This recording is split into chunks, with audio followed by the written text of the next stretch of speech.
30살 강다영 씨는 2년 전 2시간씩 걸리는 출근 시간을 조금이라도 줄이고 싶어 본가인 수원에서 나와 독립했습니다. 하루에 6분의 1을 그냥 버스에서만 보내니까 좀 너무 내 삶이 없고 일만 하는 그런 거여서, 그래서 서울로 이제 그 회사 근방의 지역들을 처음에 알아봤는데 너무 비싼 거예요. 월세가 무슨 뭐 50에서부터 뭐 시작을 하는데, 근데 그 전세가 대출이 청년들한테 엄청 잘 나오는데, 특히 너처럼 이렇게 조금 작은 기업에서 일하는 친구들한테는 중소기업 청년 대출이라는 게 있는데, 그거를 하면은 저금리로 해가지고 좀 주거비 걱정 없이 좀 장기적으로 살 수 있대요. 근데 저는 사실 모르는. 그렇게 다영 씨는 8천만 원의 중소기업 청년 대출을 받아 이곳에 전세로 들어왔습니다. 단촐한 방 한 칸이지만 퇴근 후 저녁이 있는 삶에 만족하며 지냈습니다. 그런데 올 초 청천벽력 같은 한 통의 문자가 날아들었습니다. 그날 제 친구랑 신년 계획을 짜고 있었던 날이었거든요. 근데 보통 집주인은 문자를 잘 안 하잖아요. 건물 관리인이 문자를 하지. 그러니까 너무 싸해가지고. 임대인이 파산해 1억 원의 보증금을 돌려주지 못하게 됐다는 내용이었습니다. 나 중기청 대출 받았는데 그럼 그 8천만 원 그거 어떡하지? 그럼 나 그거 어떻게 갚지? 제가 이제 사회생활 하면서 이제 모았었던 돈이랑 사실 그 2천만 원, 네, 2천만 원이 진짜 제 부끄럽지만 전 재산이었죠. 혹 보증보험 가입은 안 하셨어요? 될 거라고 생각을 했었고, 보증보험이. 근데 해보니까 안 되더라고요. 왜요? 이 건물이 위험한 건물이었던 거죠. 전세 보증보험에 가입돼 있지 않은 데다가 근저당과 선순위 보증금을 합한 금액이 건물가보다 높아 다영 씨는 고스란히 전세금을 떼일 위기에 놓였습니다.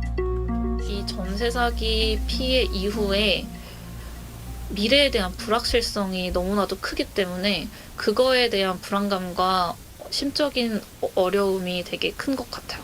지금 제가 피해자 인정받지 못하니까 심리지원도 못 받고 대안대출이 뭐니 이런 것들에 대한 그런 거를 전혀 지금 받지 못하고 있는 상황인데, 저와 같은 피해자들은 어떤 미래를 꿈꾸고 어떻게 삶을 살아가야 하는지 전혀 모르겠어요.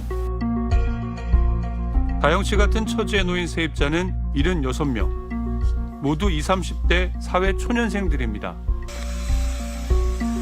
직장을 찾아 부산에서 상경한 31살 김양아 씨 역시 같은 임대인에게 전세 사기 피해를 입었습니다.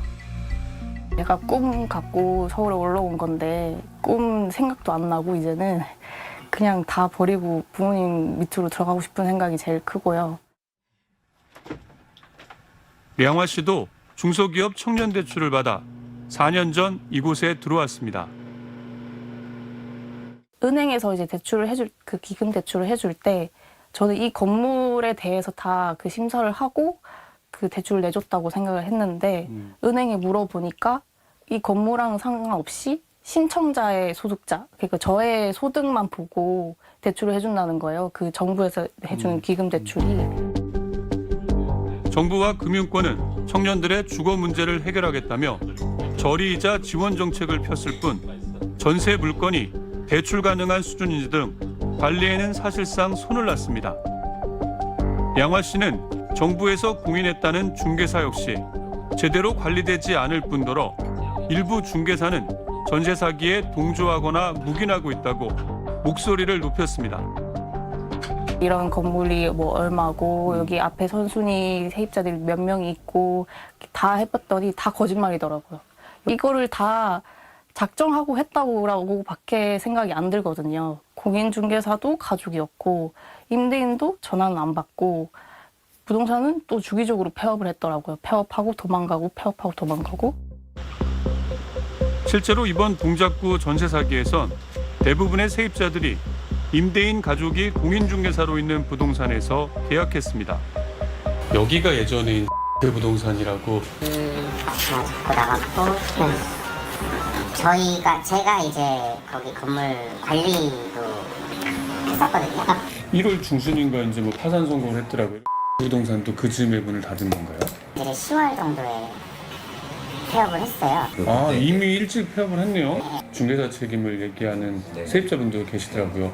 그 부분은 제가 말씀드리기가 조금 애매할 것 같기는 해요. 서울시가 역세권 집들을 시세보다 낮게 임대해주는 청년 안심주택. 민간 사업자에게 용도 지역 상향과 용적률 완화 등의 혜택을 제공하는 대신 공공 민간 임대주택을 공급하도록 한 청년 주거 지원 정책입니다. 31살 김민교 씨도 2023년 10월 어렵게 당첨돼 이곳에서 살고 있습니다. 제가 한 1년 내내 계속 모든 주택에 신청을 하고 있는 상태였는데 요게 당첨이 된 것도 저는 예비로 당첨이 돼서 들어갔거든요. 그래서 좀 좋았었죠, 그때는. 가격적인 면에서도 청년주택이 좀 마음에 들었고 방 크기 같은 경우에도 마음에 들었고 SH와 은행에서 보증금 1억 2,500만 원의 대부분을 대출받은 민교 씨. 이전에 살던 원룸보다 훨씬 싸고 더 넓은 면적에 만족하며 지내고 있던 중 뜬금없는 소식을 듣게 됐습니다. 경매 소식을 알게 된 것도 저희가 시행사한테서 들은 게 아니라 입주민들이 등기부등본을 확인해서 알게 된 거여가지고 좀 많이 당황스러웠습니다. 시행사가 시공사에 공사 대금을 지급하지 않으면서 건물이 강제 경매에 넘어갔다는 겁니다. 이게 저희 보증보험 든다는 것도 사실 입주 초기 때부터 항상 든다고 하는데 지금 2년이 다 돼가도록 안 들고 있거든요. 이게 보증금이 저희가 나가고 싶을 때 받을 수 있는가, 그 문제가 가장 중요하죠. 시행사는 보증금이 에스크로 계좌에 예치돼 있어 안전하다고 세입자들에게 설명했지만 이미 시행사에 대한 신뢰는 깨진 상황. 민교 씨가 듣고 싶은 건 서울시 입장입니다. 입주민들이 전화 통화를 몇 번 한 적이 있었는데 입주민들에게 피해가 없게끔 하겠다 그렇게 말만 하고 있고 따로 그 이후에 저희가 들었던 건 없는 걸로. 사실 믿고 들어온 주택인데 이렇게 갑자기 1억이 넘는 빚이 생긴다고 하면 좀 많이 당황스러운 부분이 있죠. 청년 안심주택이란 이름과 달리 보증금을 안심할 수 없는 경우는 이곳만이 아닙니다. 도봉구의 한 청년 안심주택에선 1년 넘게 보증금을 돌려받지 못하는 상황이 이어지고 있습니다. 청년 안심주택이라는 이름을 가지고 있는 서울시 정책으로 지어진 건물들이 있는데 여기에서 굉장히 많은 문제들이 이어지고 있습니다. 세입자와 임대사업자 간에 분쟁이 생겼을 때 서울시가 계속해서 이거는 사적인 계약이고 그렇기 때문에 서울시가 개입할 수 없다라는 태도를 계속해서 보여왔습니다. 여전히 한 달에 1000여 건 이상 피해 신고가 이어지는 등 끝나지 않은 전세 사기가 청년들을 울리고 있습니다. 전세 사기 피해자 인정 건수가 거의 3만 건 가까이 되어 있는데 그 중에 74% 정도가 청년 세입자들입니다. 만 40세 미만이에요. 청년 주거 문제는 결국에 세입자 문제이고 세입자의 불안이 청년 주거의 불안이라고 생각을 합니다. 한 조사에 의하면 1인 청년 가구의 30.5%가 소득의 30% 이상을 임차료 등 주거비로 지출하고 있는 것으로 나타났습니다. 지금 청년 실업률도 높고 고용률도 굉장히 점점 낮아지고 있고, 그러니까 일터에서의 이 고용 불안, 그다음에 일터 밖에서는 주거 불안, 이런 이중 부담 속에서 불안 속에서 있는 게 지금 청년 주거 빈곤의 현실이 아닌가. 한 기자, 국토교통부가 국내 전세 사기 피해에 대해서 실태 조사를 해왔는데 그 결과가 어떻게 나왔습니까? 네, 지난해 12월 보고 이후 두 번째인데요. 지난달 말 기준으로 전국 전세 사기 피해자가 3만 400명으로 집계가 됐습니다. 정부로부터 전세 사기 피해자로 인정을 받기 위해서는 일정 조건을 만족해야 하는데요. 전세 사기 특별법은 임차인이 전입신고를 완료하고 확정일자를 받아서 대항력, 즉 제3자에게 자신의 임대차 관계를 주장할 수 있는 권리를 구비해야 하고, 임차 보증금이 5억 원 이하이면서 2명 이상 임차인의 보증금 피해가 발생하고 임대인의 보증금을 돌려주지 않으려는 의도가 있었다면 전세 사기 피해자로 결정합니다. 3만 400명이라는 건 이런 피해자로 인정받은 누적 인원을 얘기하는 거고요. 피해 신청 접수 건수는 특별법 시행 당시인 2023년 6월에 3,400건이었다가 올해 5월에는 1,700건으로 줄었고요. 또 피해자 결정도 2023년 8월 2,700건에서 올 5월 900건 수준으로 감소하는 추세에 있습니다. 이 사기 유형은 가장 많은 게 무자본 갭 투기 방식이었는데요. 보증금을 돌려줄 능력이 없는데도 이 주택을 여러 개 사들여서 임대차 계약을 동시에 맺는 수법이죠. 이 전체 피해자의 거의 절반에 육박한 48%가 이 수법에 당한 것으로 조사됐습니다. 그 다음으로 많은 게 이 공동담보나 선순위 근저당이 과다하게 설정된 계약으로 경매나 공매에서 배당을 받지 못하는 피해였는데 43%에 달했습니다. 네, 그럼 어디에 사는 누가 전세 사기 피해를 많이 당한 걸로 조사됐나요? 네, 이 피해자 4만여 명 중 수도권 전세에 사는 2030 청년들이 대다수에 해당했습니다.